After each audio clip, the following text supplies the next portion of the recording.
In her creative studio in Accra, Rita Mawuena Benissan is remaking royal umbrellas.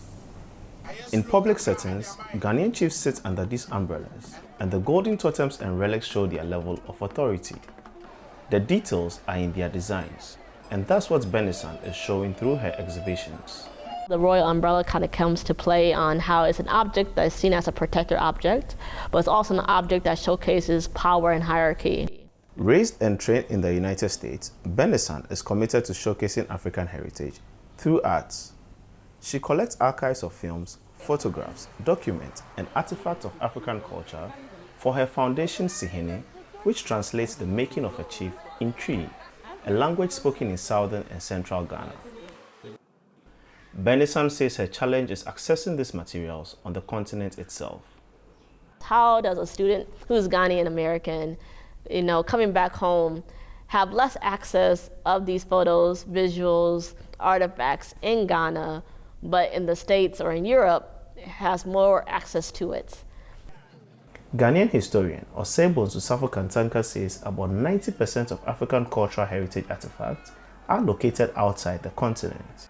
He says they were looted during the colonial era. They are not just arts. They are of spiritual significance, economic significance, social and moral significance. Advocates have been calling on the return of these artifacts back to their original countries and rightful owners.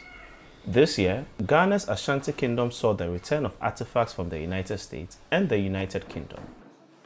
The Fowler Museum at the University of California in Los Angeles returned 7 royal artifacts to the Menchia Palace Museum in Kumasi permanently, while the British Museum and Victoria and Albert Museum sent back 32 items, including gold peace pipes and a 300-year-old sword. But the items were returned on loan. Locals say they want a permanent return. It sounds incomprehensible because it was taken from here. You have no idea how they were made. You came in as armed robbers and took it away. So if you have realized that it's mine and you're bringing it back, it is a matter of just giving it back. But you say it's low. Historical practices of claiming spoils of war complicate the permanent return of artifacts. Safo Kantanka says a legislative order from the UK is needed for museums to return artifacts permanently. In the meantime, Benissan hopes that her umbrella exhibitions could create more awareness and spark conversation about the importance of restitution.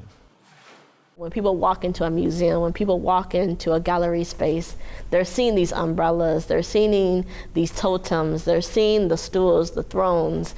Literally, many of the elements of the regalias that are used within the chieftaincy is in their forefront. So we're not hidden. We're literally right in people's faces, and which is also like a call to action to say, no, you cannot hide us.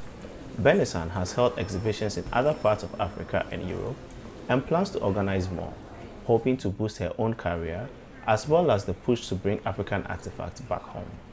Sana Anutod, VOA News, Accra, Ghana.